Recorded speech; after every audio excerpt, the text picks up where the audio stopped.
Hello, I'm Dr. Matthew Cagle here at Fort Ticonderoga, And I'm TJ Mullen, the exhibit designer and fabricator at Fort Ticonderoga. and we have another selection of artifacts from our current Revolutionary Anthology exhibit, Revolutionary Possibilities. So this is a collection of objects that are talking about the New Hampshire Grants.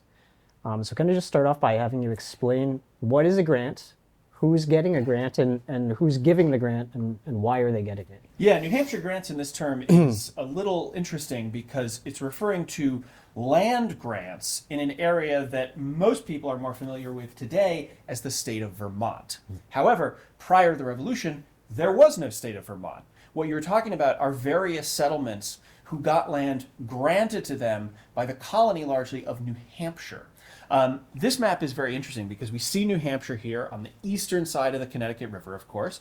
New Hampshire's governor felt that their land claims continued west of the Connecticut River over here into the Green Mountains all the way up to Lake Champlain. However, they weren't the only ones that claimed that territory.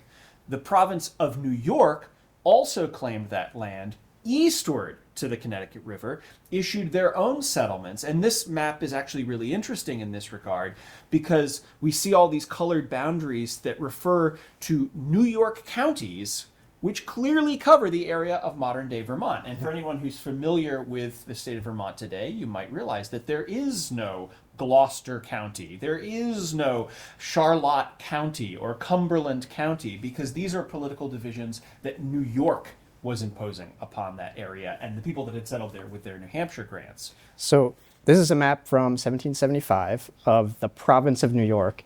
And as you pointed out, these colored boundaries here, so just to orient us, this is Lake Champlain and Lake George. Yep.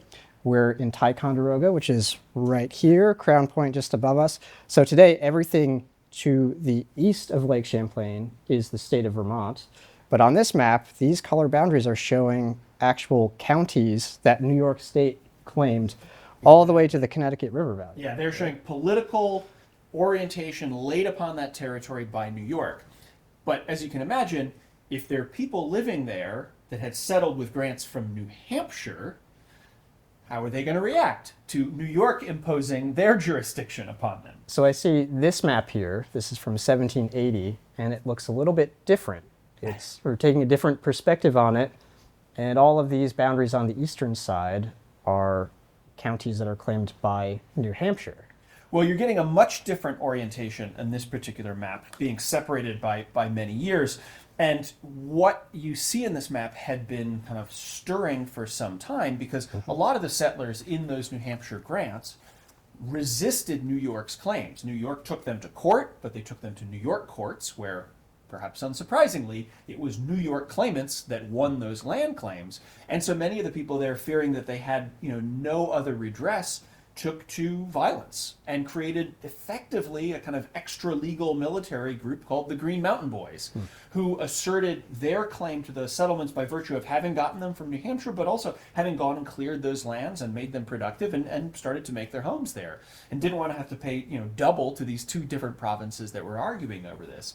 As the Revolution begins in 1775, the broader war with the British, who are right up here in Canada, kind of puts some of these intercolonial arguments to the side, but it gives people in this area an opportunity to assert their own futures. And this is what's interesting, and this is why it's in our Revolutionary Possibilities case here, is because they produce another possibility that comes out of the revolutionary world, which is not in the British Empire, nor is it in the United States. It's a separate political entity which becomes known as the state of Vermont. And this map right here from 1780 is the very first printed map to identify the state of Vermont.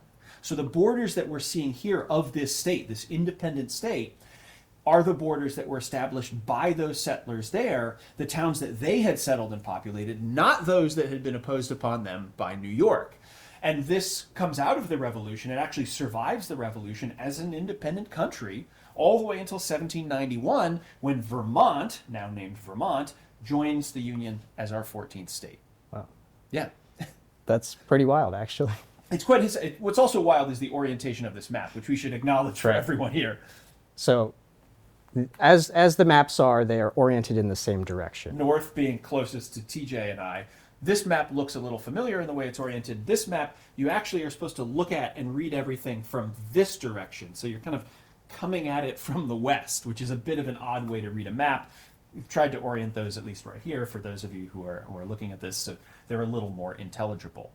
And in this conflict between New York and the settlers from New Hampshire, there's one person who kind of rises above the rest as one of the key figures, and that's Ethan Allen. Ethan Allen, of course. Ethan Allen, who famously leads many of those same Green Mountain Boys that had contested New York's claims to capture Fort Ticonderoga in May of 1775, and becomes a widely known name, of course, as the Revolution continues. Yeah.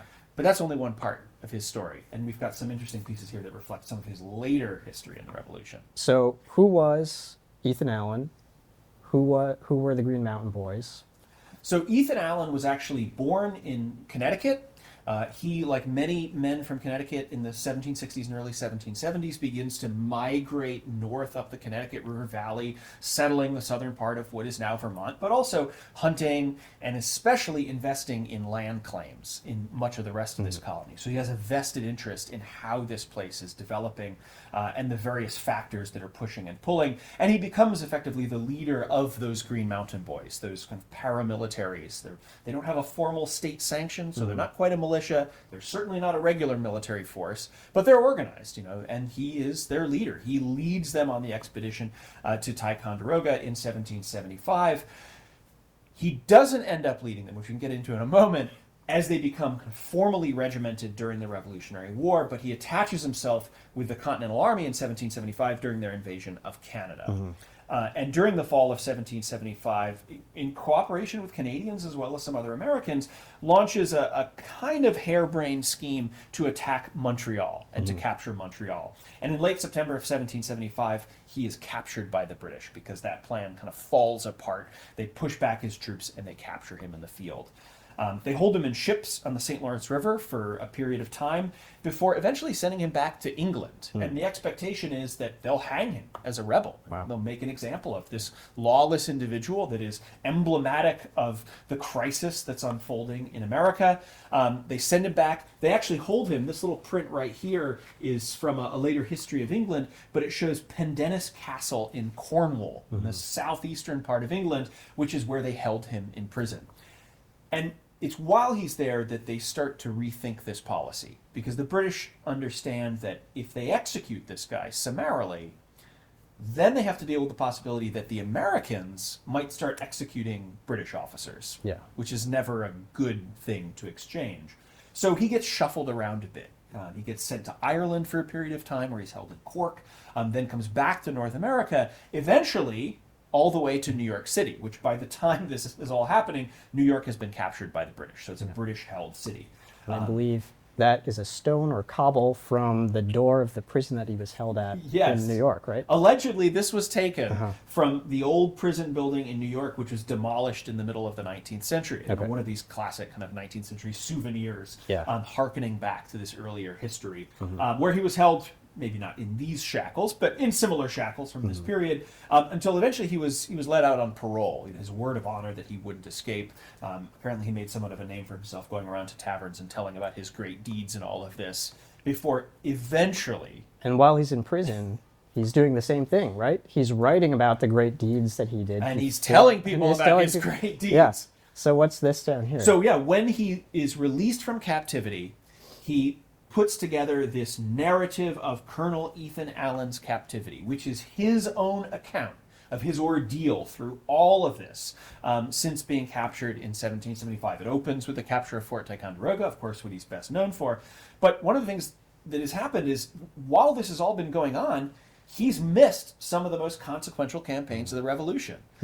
He's missed the rest of the invasion of Canada. He's missed expelling the British from Boston. He's missed the British capture of New York. He's missed, all of these important events. This, which was published first in Philadelphia, and it was actually published twice more, even in 1778, the first year that it came out, became a hugely successful book during the Revolutionary era. One of the bestsellers printed in America, was widely distributed, and Allen really used it to craft and to cultivate his own image of himself in the war, even though he hadn't been in much of it.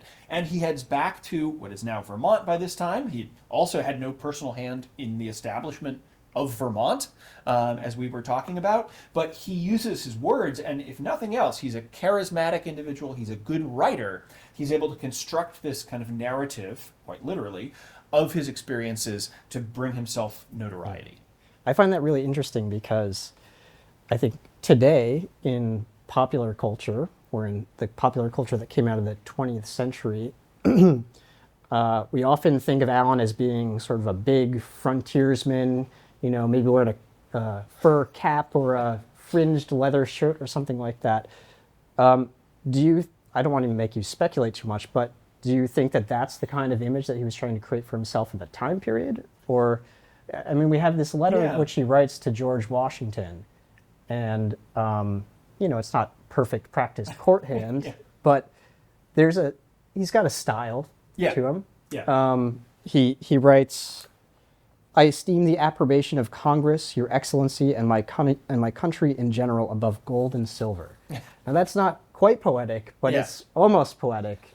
What do you think he's trying to do with a letter like that? Some of his writing does get very florid. He clearly knows how to use his pen to create, a really powerful set of imagery.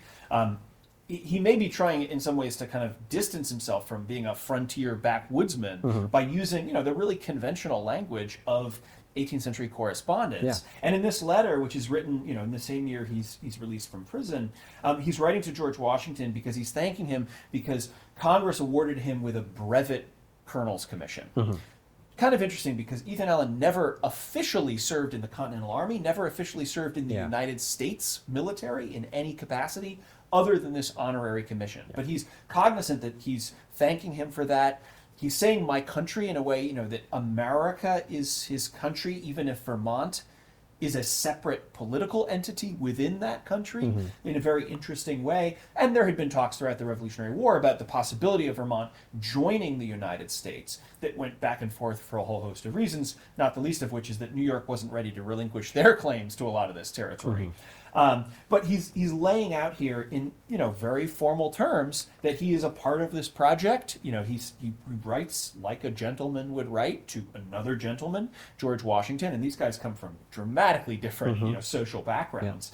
But he's trying to participate in that world, and he's suggesting in some ways too that he has intelligence to give the American forces. He's talking about the British who are cruising on Lake Champlain because they still control the waters here, but they haven't made an approach yet. So setting himself up maybe as somebody that Washington can communicate with in the future about the ongoing war. As it happens, Ethan Allen will continue to be an officer in the militia in Vermont, but he never commands forces that go back into the field during the Revolutionary War like this. That's left to other soldiers in what is now Vermont. If Ethan Allen is not commanding the Green Mountain Boys, who have become a regiment that's been enrolled in the Continental Army under New York's line, ironically. Yes, exactly. Who is commanding them? Yeah. And are they the same Green Mountain Boys that attacked Fort Ticonderoga on May 10th, 1775? Or are they filling their ranks with other soldiers? It's a really good question, and it's complicated because it changes, of course, over the course of the war. Yeah. The original cadre of Green Mountain Boys that captures Fort Ticonderoga in May under Ethan Allen's command, many of them continue to serve throughout the rest of the Revolutionary War, some in later iterations of the Green Mountain Boys, others in other capacities. In 1775, the Green Mountain Boys are formally made into a battalion in the service of New York, which again is kind of ironic considering they had been formed to fight New York. But even Allen concedes, writing to officials in the now not royal government, but revolutionary government of New York, saying, I think we can put some of this aside because we've got bigger issues to face fighting the British. In this case, they're regimented in New York, and they're given a distinction, which is not usual for New York regiments, that their command structure allows the inhabitants of the grants, the representatives of these towns, to elect their officers. And so the towns send at a committee, they make an election, Ethan Allen loses the election to his subordinate, Seth Warner. Okay. And so Seth Warner becomes the field commander of the Green Mountain Boys in their early iteration in New York Command, and then subsequent iterations of the regiment. Eventually, they are brought into the Continental Army as an extra regiment, so they're not part of the typical kind of orientation because they don't have a state that they're part of. They're not a New York regiment. They're not a Connecticut regiment. They're from outside of that. But the Continental Army has a mechanism for that. We have a receipt right here, for instance, for some rations being issued to Warner's regiment as they're retreating from Ticonderoga in 1777 under this later organizational structure. Okay. Being one of those extra regiments, though, means that they primarily recruit from this area, as you might imagine, and a lot of personal connections, a lot of those same men who had started the war out. But they also have the ability to recruit more broadly. And it's worth remembering, people are moving throughout the war. People are still emigrating to Vermont. They're moving across different parts of New England. They're moving west. So where you started the war in 1775 isn't necessarily where you end it. And so we have another account here, which is an accounting of a soldier's service named William Williams, who is in the Green Mountain Boys regiment, in Seth Warner's regiment. But he's not from Vermont. He's from Connecticut. But he enlisted in this as part of this broader kind of congressional Green Mountain Boys regiment, which allowed them to recruit across the breadth of the United States. This is not unlike, in some ways, the other regiments that the Continental Congress raises in Canada in 1775 and 1776, because, after we retreat back from Canada, it's hard to find recruits from Canada. So they start pulling men from all over the different colonies. And so when we talk about the Green Mountain Boys, we have to realize that at any given point in the war that we're talking about, it's potentially a different organization with some different people, some of the same people, but different circumstances, because the Americans and Vermonters, or as one British officer calls them in the war, the Vermontese, are changing. How they raise and sustain military forces, how they exist politically is evolving throughout this time. And it goes to show, I think, to the core of our theme for this exhibit, that these are all possible outcomes of this period in American history. The United States is not the only thing that comes out of this period. It's one part of a much more complex world that we're looking at. That's really interesting. Yeah.